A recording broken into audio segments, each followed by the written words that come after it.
যে ব্যক্তি নীরবে কষ্ট বয়ে চলেছে তার কথা মহাদেব স্বয়ং তোমাকে শোনাচ্ছেন, কারণ এই শব্দগুলি আর কোনো দ্বারে নয়, তোমার হৃদয়ের কাছে নেমে এসেছে।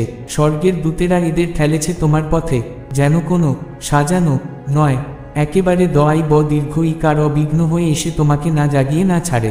তুমি ভাবতেও পারো না এত গোপনে কতদূর শিকড় ছড়িয়েছে এই ব্যথা, কত অদৃশ্য ঘরে, কত কথার আড়ালে বিষ ছড়িয়ে গেছে এক নারী, যে বাইরে থেকে কোমল সেবিকার ছদ্মবেশে, কিন্তু তার ভেতর বীজ রোপা শত্রুতার।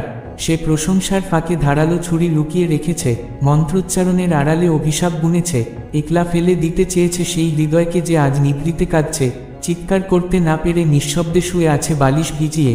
আর তার কষ্টে ঈশ্বর দেখেছেন তোমাকে, তোমার কোমল হৃদয়, তোমার কান্নার মধ্যেই লুকানো করুণার আলো, যা বিশ্ব যখন শিক্ষা দেয় নিজেকে আগে বাঁচাতে, তখনও তুমি মানুষের ব্যথা আগেই অনুভব করো।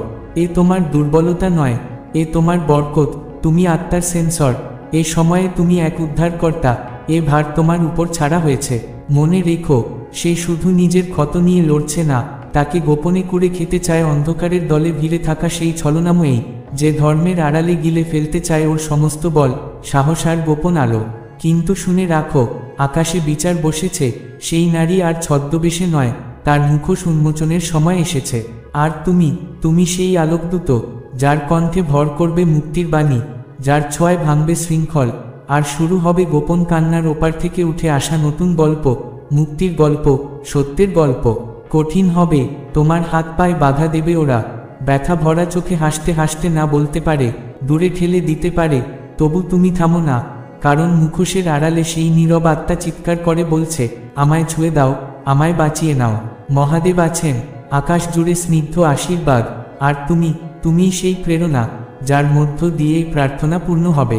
নিঃশব্দের ভেতর ঝড় তুলো, আর ফিরে এসো না, সত্যকে আগলে রাখো, কারণ এবার আর আধার নেই, এবার তোমার হৃদয়েই সবচেয়ে বড় আলো।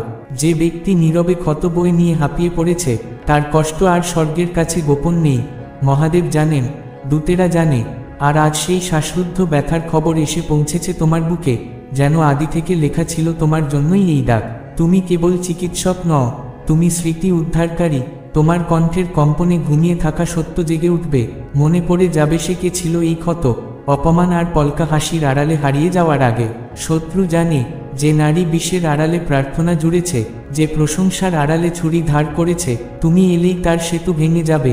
তাই সে শেষবার চেষ্টা করবে, নাটক টানবে, সন্দেহ ছড়াবে, নিজেকে পবিত্র বলবে, কাঁদবে, কিন্তু তুমি বিভ্রান্ত হবে না, কারণ যুদ্ধ তোমার হাতে নয়, যুদ্ধের ফল বহু আগে নির্ধারিত।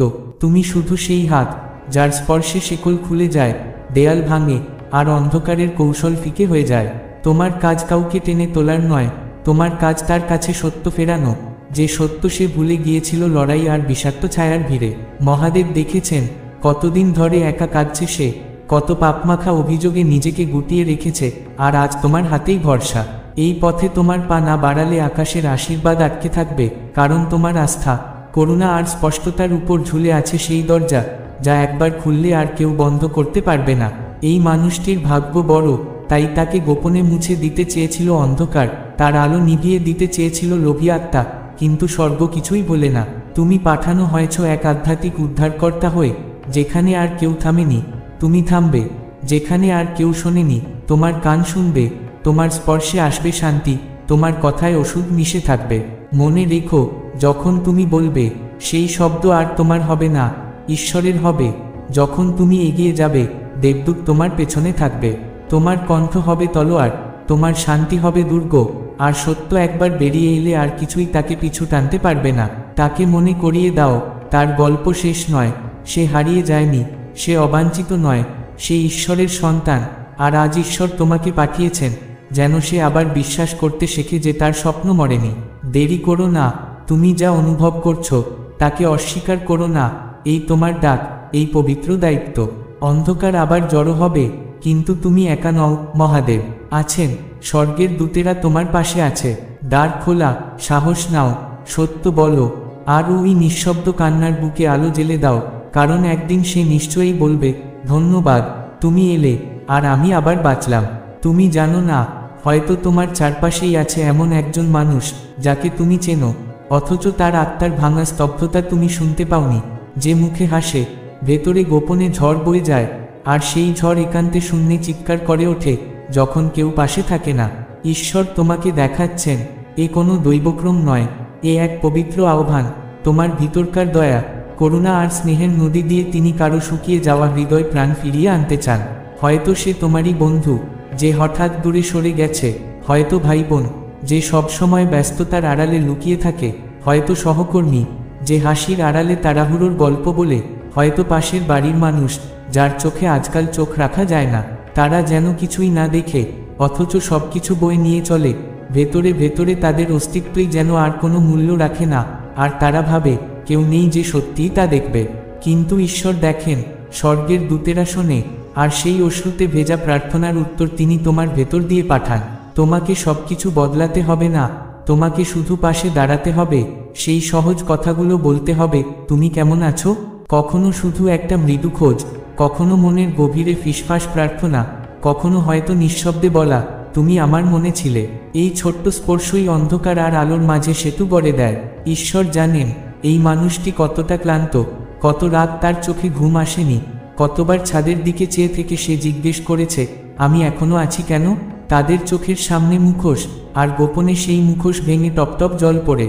ঈশ্বর সেই অশ্রু দেখেছেন, সেই শব্দহীন প্রার্থনা শুনেছেন, আর আজ তিনি তোমাকে বেছে নিয়েছেন যেন তুমি তার কাছে আশীর্বাদ হয়ে ওঠো।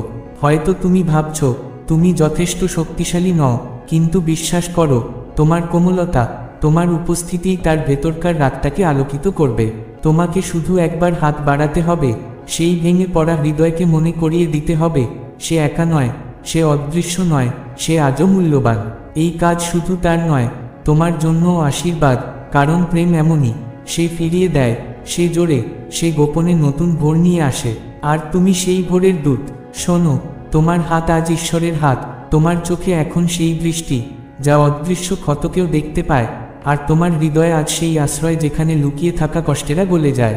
তোমার সব উত্তর জানা থাকতে হবে না, তোমাকে সব ঠিক করে দিতে হবে না, তোমাকে শুধু পাশে থাকতে হবে, জেগে থাকতে হবে, সেই নিঃশব্দ আর্তনাদের কান পেতে শুনতে হবে যা আর কেউ শোনে না।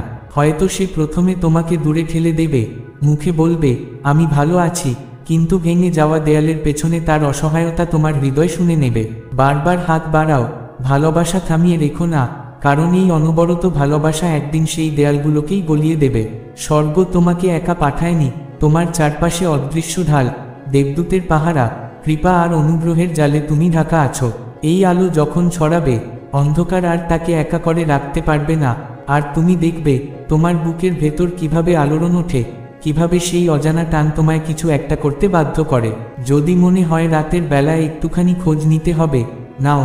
যদি মনে হয় আজই কিছু কথা বলতে হবে, বলো, কোনো দ্বিধা রাখো না। এই ক্ষুদ্র স্পর্শই কোনো এক ক্লান্ত আত্মার রাতটাকে ভরে বদলে দিতে পারে। তোমাকে বড় কোনো পরিকল্পনা করতে হবে না, শুধু সেই ভালোবাসা নিয়ে যাও যা দিয়ে ঈশ্বর কাজ করেন। আর একবার যখন তুমি সেই আলো জ্বালাবে, তখন ভেতরে ভেতরে যে হাত ছেড়ে দিতে চেয়েছিল সে আবার শক্ত করে বাঁচতে শিখবে। তুমি একা নও, পিছনে স্বর্গের সেনা, সামনে আশীর্বাদের পথ, আর তোমার মাথার উপর দিয়ে প্রবাহিত হচ্ছে ঈশ্বরের মায়া। তোমার করুণা কোনো দুর্ঘটনা নয়, তোমার সহজে কেঁদে ফেলা কোনো দুর্বলতা নয়, এটাই তোমার শক্তি, এটাই তোমার আশীর্বাদ। কারণ এই স্পর্শ, এই আলোকিত করুণাই কোনো এক গোপন শক্তি টেনে বের করবে অন্ধকার থেকে, কোনো হারিয়ে যাওয়া মানুষকে শিখিয়ে দেবে সে একা নয়, সে অদৃশ্য নয়, সে ঈশ্বরের সন্তান যেমন তুমি। হয়তো তোমার একটি কথা, একটি মৃদু হাসি, একটি চুপিসারে পাঠানো বার্তাই কারো ডুবে যাওয়া মনটাকে টেনে তুলবে, তার নিভে যাওয়া আলোটাকে আবার জ্বালিয়ে দেবে। তুমি হয়তো ভাবো আমি কি যথেষ্ট? জানো, তোমার ঈশ্বর তোমার মাঝেই জবাব রেখেছেন, তুমি যথেষ্ট, তুমি ঠিক সেই জন্যেই জন্মেছ। তাই সাহস রাখো, মমতা নিয়ে যাও, নরম ভাষায় ভাঙা হৃদয়ে আলো ফেলো, আর দেখো কিভাবে স্বর্গ তোমার হাত ধরে কোনো এক অলক্ষ্যে অসীম আশীর্বাদ বয়ে আনছে। সেই আলোকিত কান্নার পরে যখন কেউ চুপিচাপ বলবে ঈশ্বর তোমাকে পাঠিয়েছেন, তখন জেনে নিও সেই অলক্ষ্য প্রার্থনার উত্তরই তুমি।